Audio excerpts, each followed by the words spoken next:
Welcome to our lovely future humans and our 5D collective. To those who know that both science and spirit affirm our lovely potential, and that awakening, it is not a philosophical statement in and of itself, even though we can get to that, as well as spiritual conversations.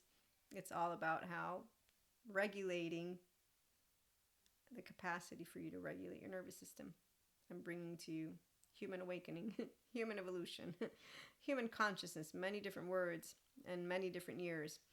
Above all, though, I have fun for you. Nervous system fluency, that is what determines, yes, our human potential. And we have a lovely full moon, I believe, or a lunar eclipse, something like that, coming up. So I almost reacted. And then I remembered that I'm sharing with you all how sovereignty is a choice and how I'm a human too. And how validation loops for me are not about belonging, but they are actively the same as others. So sometimes you can get distracted, right? That's why we build micro habits.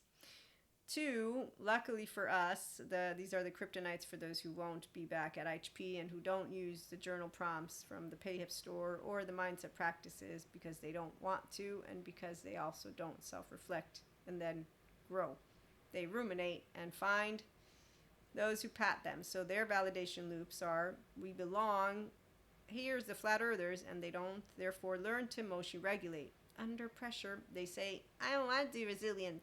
I want life now, Maria. And I say, look, you're living it right now. I can't help you expand your window to one of welcome if you do it that way. I do know panic attacks, yes, we're very uncomfortable.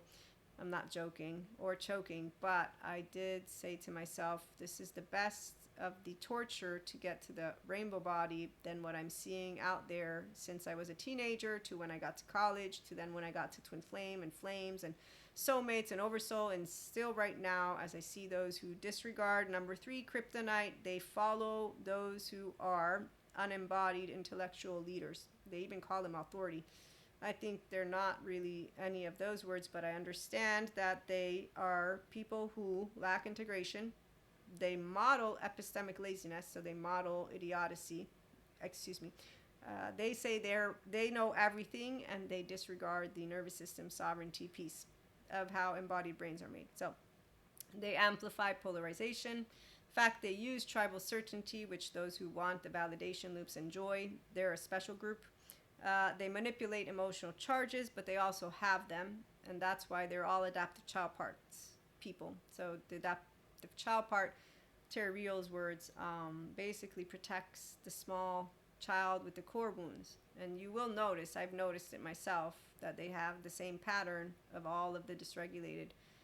The way that I like to bring it to you. So people who are unready, we don't shrink ourselves or human potential, and it's not a good or evil superheroes, supervillains. That's why they're the only ones with kryptonite. They're not emotionally regulating because under activation they become completely, I want it to be world, it's about is right, that feels right. They disconnect. You're all feels, dude. So sorry that you don't own your 14-month-old yet. I know mine, she's doing great. Sometimes she gets very afraid and very upset. My 3-year-old, she just recently told me that we hope more people have no children anymore. I talk to her all the time, and my 16-year-old is like, yep, we don't want any. They lack complete wanting to learn things. Why would we ever want to create more? Look at all the movies. They're just continuing with, what was it? Support biases and divisive narratives and gender stereotypes, and that's between all. It's not even only one group. So self-leaders are quite disappointed, yes, in that which is the grown-ups, obviously, who are supposed to be modeling that which is nervous system fluency, which is why you're going to still be here if you want that. And inspiring human potential. You don't leave some random legacy behind. It's the active, we advance our human species legacy because you're awakened not philosophically or necessarily spiritually. You're awakened due to using 2 sides of the brain. As Neil deGrasse points out, it's not good enough to be right. You also want to be effective. I don't care personally about being right or wrong, but that's because I have a self and an ego, and that's the right and the left. And I'm not a skeptic. I love data. I know how to discern when someone's giving me bullshit, meaning their narrative, because data is very simple. And I know quantitative versus qualitative. And there is a category, which is why Neil deGrasse is one of my heroes. And I will let him talk down to me any day because he actively knows what data is. In fact, I got the quote from one of his courses. He teaches people how to think scientifically and communicate, which, if you're curious, it's on Masterclass. So as he says, a true skeptic will take valid information, and today we have all of it on the embodied brain. There's no monster inside of anyone. So when you see people who are still blaming monsters and that think there's a battle going on in the heavens and the earth, it's not. No, left and right. The most amazing of books, I swear. It's amazing because not only does it prove what I knew already as a kid with spirit, with God, he wins. Don't you know who wins? Oh, dark matter, dark energy is our one threat. Obviously, we hope that it doesn't happen. Those who think that others are a threat, I saw our future as a mystic, so I'm not afraid of that. No, I'm serious. I know my future husband. Like, this is I know why he's here and all of it. That's my twin flames, soulmates, all my stories. You don't know them. If you're new, you really don't. So there's no kryptonite for the 5D collective because we know that, right here, again, Ransom Stevens, PhD, thank you so much. Before continuing, he says, this page 21, let me be clear, there is no scientific doubt about the reality of evolution through natural selection. It forms the backbone of biology, biochemistry, bioengineering, and pharmacology. You will not find employees at a biotech firm who deny natural selection. And if you do, I would advise against investing. I know what he's talking about because there's some people who they just have credentials, but then they separate themselves from peers who review and quantitative, and then they begin with a bunch of conspiracies and all that.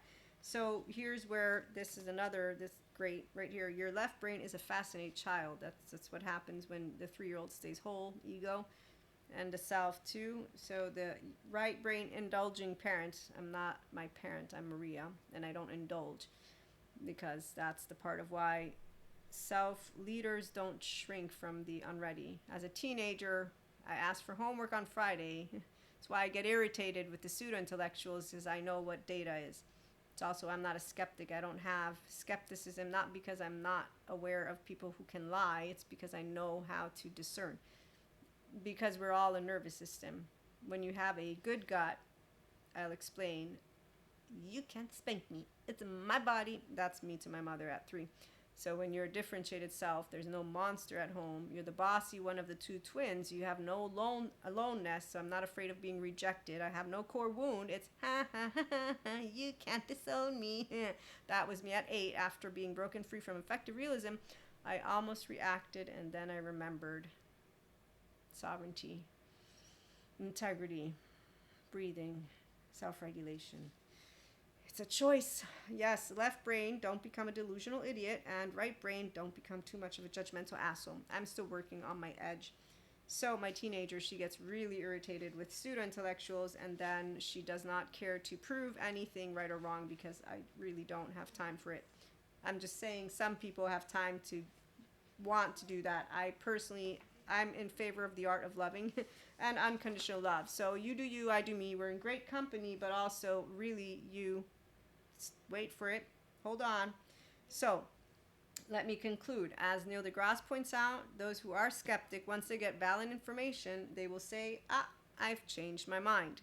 Those of us who don't need to change our mind because we're a self and an ego, we're whole, what we do consciously, that's our superpower. That's humans who are awakened. Okay, so for those who are needing validation, they learn to work with the left and the right. For those of us who don't need it, meaning we're like right and left, and we're like, yep, we know what information. We all stand on the same team and say, okay, it's cool. We can differentiate and notice the 3 kryptonites that keep those who want to stay ignorant where they're at. We won't, and that's why we continue to embody self-leadership. And under pressure, you continue to be yourself, and we work micro habits. So none of us are perfect. You better believe my 3-year-old, she comes up with my mom all the time. My twin, they know I apologize, and I'm like still working with it. But in the meantime, we don't change our minds. we expand. We don't defend our position, we talk. And that's why it's not a battle of the wits. The people who have securely attached. And so under pressure, emotional steadiness. And that's because you're not looking for validation loops of let me have people agree with me. You're not looking to continue to pout about when someone doesn't like what you're saying or whatever it is. And you also know who wins. In my case, I know God wins, and Thomas Campbell knows, he's a physicist, that love wins. So science and spirit all come together. The ones who are divisive, let me read to you. So self-leaders, the ones who evolve, rebuild nervous system fluency. But those who stay stuck with those 3 kryptonites, they don't. Now, they won't be questioning us because they will be thinking that we are bad.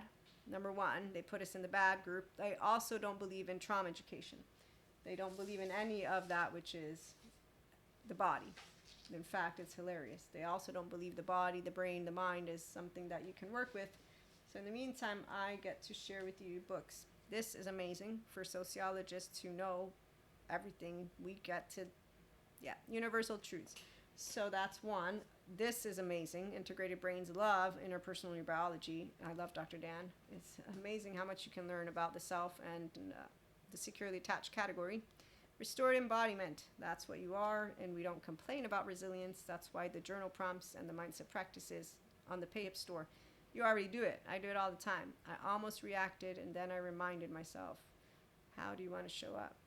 Oh, I'm not going to preach because children learn from the feeling. I'm going to stay anchored in my ventral energy so I can give the children of the world a sense of ease while they're around. Yeah, I'm going to continue to be anchored in integration because that's exactly why personality patterns, temperament, and securely attached people. We're whole, and we don't plan on breaking any other children. We try our best to help the children of the world, and we all do know about the ones who don't care about it. So, it is what it is. We, as a community, there's more that are embodying intelligence than not. Sometimes it may seem like it's not true, but 0.01% is all it takes. That's for our eons in the past to this day. And in the meantime, free will. The choice to show up and to be a person who can say, I love, and all people deserve love, because all people began life as children, and because the bear and nature is stronger than any of us, and because our human secondary consciousness has us asking questions.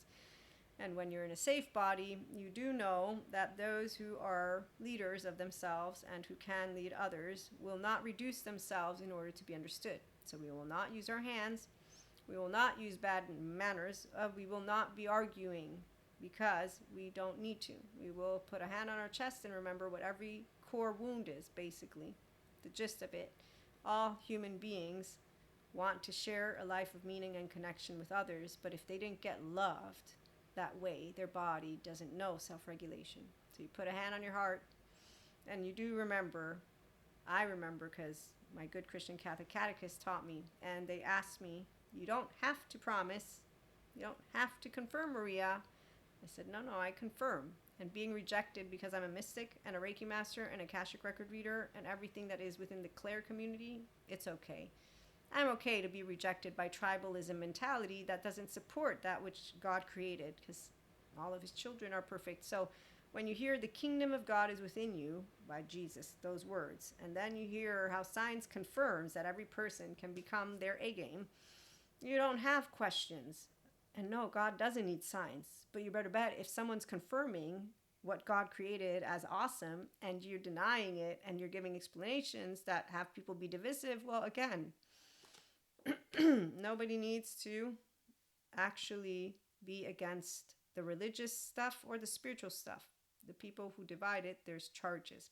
The divisiveness is not necessary if you want to talk to me about intelligence. If now you want to talk to me about something called 1s and 2s and 3s and 4s and 5s, and you can actually talk about it, then we'll have a nice conversation. If you're going to have a charge about it, it won't be a conversation. Self-leaders, we don't shrink our depth, but we also, again, don't get into defense mode. So you don't minimize human potential to make others comfortable, but you also don't argue in a way of trying to converse with people who are so close-minded that they will actually, I've been in many situations, and one in particular, I said, I don't judge people. And the person began to point to, oh, so if they steal, so if they kill, so if they did, I said, I don't judge, I don't judge, I don't judge, I don't judge. It's, I don't cast a stone. And the conversation ended with me now having someone, she's afraid of me. But then again, I'm a mystic, so people who are ignorant tend to believe in that which is stories of the past. Like people who think that if you tell a twin flame that they're your twin flame, they're going to think you did black magic on them. And I remember when I met mystics in 4D land who actively do think this is something that happens and who actually participate in things. I'm like, you realize it's going to bite your butthole, right? Because you don't break free will. You realize God's stronger than any of the ones who may think that they can do anything to actually interrupt that which is something that is not yours. And again, as a mystic, yeah, you can't. You physically can't. The only ones who actually think they can are, I'm going to leave that for another episode, not right now. But as I was pointing to, we don't dilute the scope of human evolution for conversations that are not ready for it. So when someone wants to say they still believe in evil, they can continue to believe in what they want. I have an explanation.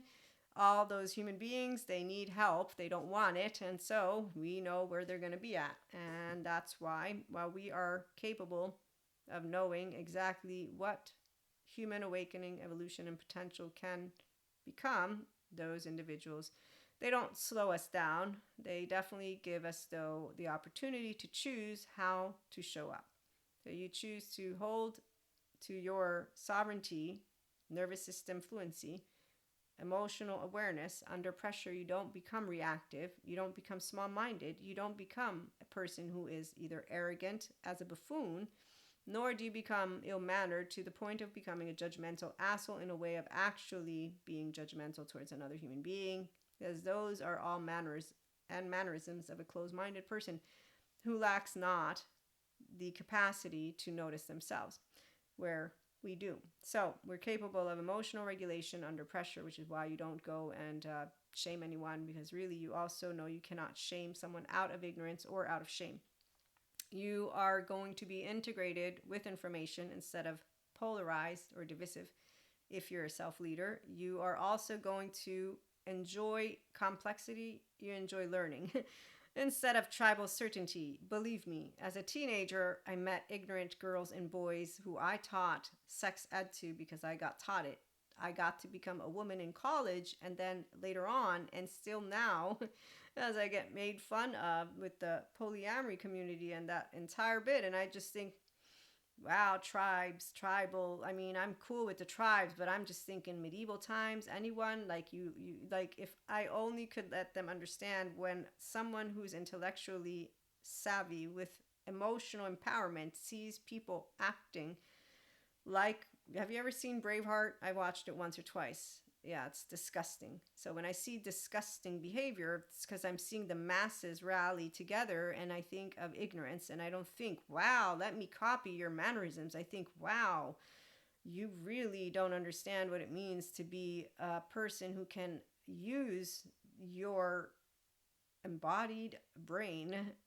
Getting all in your feels like that is not your best potential. That's you dumbed down, because the brain actively is dumbed down when people act with all this anger. So when I see it, it's disgusting because it's bad behavior. And grown-ups who have it, I just think, wow, okay, I can't be near you because I'm 4'9", but wow, yes, you're scary. Yeah, you intimidate me, not because I respect you, because you're scary, and that's it. So I actually don't have any, I can't say that word, because I have to respect the people. And it's like, it's you kind of like, okay, they're a living being. It's not their fault. It's, you hold back and just think it's better not to say anything, and to remind myself to be on the floor and be humble. And remember, I could get irritated and angry for some shit. And you put yourself in a place where you say, hey, I've never been in that shoe before. That's what it's called to be a person who can say, yeah, disgust is when you see someone with their body doing things in their nervous system that is unnecessary, and then copying our ancestors and thinking they were smart. Kings and queens were 14 years of age. They weren't smart. Go hang out with teenagers right now. And anybody who's like, no, but they made rules. Yeah, that's why we have systems that need updating right now, Because if anyone was smart enough to make 1 + 1 = 2, it's like, okay, wait a minute. This makes a lot of sense why she said, give them cake, because she's a kid. So people who don't realize the math, I just think, okay, you just want to put on a pedestal ancient times. I don't. I actually realize why it's not fascinating to see any of those which are small-minded. But not everyone chooses the path of becoming nervous system sovereign, becoming a self-leader, becoming a grown-up, basically learning how to handle themselves appropriately. But some, they don't choose it because they didn't even get it modeled. They got modeled arrogance. They got modeled dysregulation. They got modeled a lot of things. I got taught self-respect and respect towards others. My mother taught me what to do with professionals who would, if in any way, shape, or form, like doctors, do anything in a way that was disrespectful. So she modeled, you respect me and respect, and she modeled, don't become a person who disrespects, which is where, as a grown woman, I know exactly what to do with any professional who will talk down to me. Nothing, but you better bet that there's no respect there. When you spot manipulation, you spot it very easily, and it doesn't have to be grandiose. I've met both the grandiose type and I've met the anxious type. These are hilarious stories, by the way. So many of those who are not yet their grown version, I'm not laughing, but they struggle with everything because they don't have the emotional regulation skills. You can only get to curiosity once you get past being a pure judgmental asshole of humanity and or of emotions. So neutrality and duality. I'm thinking of the Zen master. He's got laundry. Yeah, he doesn't know how to cry. So you cannot shame someone out of ignorance or out of noticing that their validation loops and their idea that everyone has to struggle is how they feel life. When you feel life easily, it's because you will have had a window of welcome to those emotions and to your child parts, and you will have grown up to be self-led, and that's where those who inspire human potential are that. So we all can be angry and sad and, all of that, but we're not going to justify reactive behavior. That's actually not nice and not necessary. And it leads us to be dumb. You don't argue with a dysregulated nervous system. Yes, you can't have them become coherent, not only because if you dysregulate with them, you're not self-regulating, but two, they're already offline, as Stephen Porges would point out, and whether it's red or yellow, they're not in an interaction with you. Their adaptive child part is defending themselves the way they learned how to in those first 8 years of life. So their subconscious rules them, which is where when you hear people saying shadow work, you do work with yourself when you're doing it with a good therapist. If you're labeling your work, and I'm not saying that we all use words differently, but what I've noticed is the ones who are using those words specifically have not done the work because they continue to project that which is the teenage version of them and the sides. So we all will be ignorant of some things. We all can be reactive of many things, but we choose, if we want, to evolve, expand, and tap into more of you. And others instead, they don't choose evolution. So when someone finds safety in smallness, it's because complexity is something that their left brain is like, excuse me, you're confusing science and spirituality. They think they're right. And they have a knee-jerk reaction. And that knee-jerk reaction is what instead, if they were a person who chose sovereignty and intellect and expansion and dialogue, a grown person will say, oh, I want to have a good time with the conversation right now. An adaptive child is defending their core wound, which is why it's a knee-jerk reaction. And so when we have knee-jerk reactions, like I said, with my mom and my twin, those are my knee-jerk reactions. It's automatic. That's something that you work with because in those equations, it's there's a pattern for every family. I love my family, so we have fun working with it. And they get to hear the bejesus out of every bit of attachment trauma education. You can ask all of them. They all will make fun of it too. But a body that rejects regulation often fears it, and that's very sad. Because regulation means responsibility. Not only that, it's because they didn't get loved. They had monstrous beginnings, and I'm saying the word monster because my 3-year-old is here and I have no monster. It was, you can't spank me, it's my body. And I went to make my suitcase, and then I corrected my biological father. So I stood up for myself as a 3-year-old. When I got rejected at 4, I went home crying. I got told it's okay. We're all different. And I got disowned at 8. So I'm just letting you know, my childhood was full of interactions where I got to stand up for myself and handle that which is called it's okay to be different in all these equations. And for teenage boyfriend, he got to hone it all in with the cheating 3, 4 and the BFF of all times, which wasn't, oh my God, I can't trust anyone. It was, okay, God, so all these cowards and these human being grown-ups hurting children, what am I going to do? No, I know what to do. You taught me to forgive and to move forward. And I know you don't abandon your children, because no parent would ever abandon their children. And no, parents aren't God, by the way. So what I'm saying is creatorship doesn't abandon children. The only ones who continue to use ancient stories are the same ones who think of Cain and Abel in a very different way than I do. I told God about, like, you could have let them both have something. Like, that was really unnecessary, number 1. Number 2, the ones who don't have secure attachment, they're the ones who need help to get themselves better and to get out of dysregulation. So my hand goes to my heart. And whenever I think of the weak ones, I think, well, at least they got it off their chest. It deserves to be saluted. This is a random human being. He's been a stranger for more than 3 years now. He thinks that he taught me common courtesy. I wonder how his wife and his daughter are doing, who we've never met, and how he thinks that he's actually established in any way, shape, or form. But hey, that's just my subjective opinion. So regulation means responsibility. It also means losing the familiar identity built around reactivity. So this one's a very serious deal, because it's not only an identity. Those who take themselves seriously will know that it's part of who they were as a child growing up. It's part of who they were, not for good or bad. That was the only way their body was able to protect them.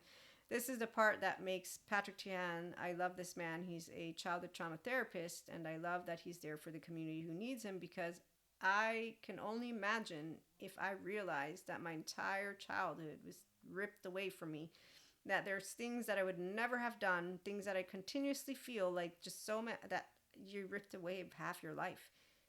That's just, my hand goes to like my heart, and I think, wow. But then I think, but all the scientists can save all these people, all of them, and not all of them want it. And that's the part of where it's not my choice. It's not your choice. So we can't impose on people that they get to embody all of them. But we can model for the children and embody self-regulation and continue, as our species has always done, to evolve as we're awakened to that which is the truth, which is science, by the way. Because our spirit, our guides, our gods, all of that, however you word it, they can't get erased. Anyone who has faith, you can't make a person who has faith and creatorship actually ever change their mind. It's blind faith for a reason, but you won't find the ones fighting each other. The only ones who fight each other, they're not really, they're going to use words. They are actually a team who hold books. And in fact, if anything, that's the part of where small minds, I remind myself of Elvis, and I leave it alone because, you know, cognitive dissonance, structural dissociation, there are those who cannot, again, within the capacity of their embodied brain, handle apparently more than 1, 2, 3, 4, 5. And so what are you going to do? Yeah, you can't actually argue your way through anything, and you won't convince someone. And also they have people who are their leaders who tell them and point a finger and say, that's a bad person right there. And it's only once the shoe is tight that they will notice something. And then sometimes that's actually way down the line. So it's thanks to Patrick Tian. He's out there for the childhood who will want to heal. And then a bunch more of good therapists out there doing their best to, hey, we're here for you. We're here for you. You can't impose people to get their healing. But some adults, they never integrated their wounded child, and they might not. Some minds will never have developed the capacity for nuance, and they might never want that. Some people will have learned performance instead of self-awareness, and they will continue to perform. And that is sad. But it is definitely not ours to carry, nor is it our responsibility to heal, but we also can't. We can't heal what doesn't belong to us, and we can't help someone who doesn't want to help themselves and who does not believe in science, which is data. which has a bunch of valid information. Thanks, Neil deGrasse, for everything you do. So when someone wants to say they're a skeptic of that which is science, that proves there's no demons inside of people, that proves how you can work with your embodied brain. Remind yourself, they don't use self-reflective practices. They don't use journaling prompts. They use validation loops. They use their buddies to continue with a small window tolerance they don't know how to regulate. And then they use those pseudo-intellectuals who know how to regurgitate material, make it seem like they know what the fuck they're talking about, but they definitely don't know how to self-regulate. Let alone did they notice the words that come out of their mouth that make us know all about their childhoods and what they think of parents and figures, which is why it's not amazing for me to let you in on a fun fact. I'll spat a pattern like a mile away. Like, I don't even want to remind you of what I heard come out of the mouth of that man with his lovely little suit at one point, where it's like, whoa, okay, I'm happy I'm a woman that's far away from you, because what just came out of your mouth makes me aware of what you were surrounded by. And then in another episode, it was something even more that's like, yeah, that's not it.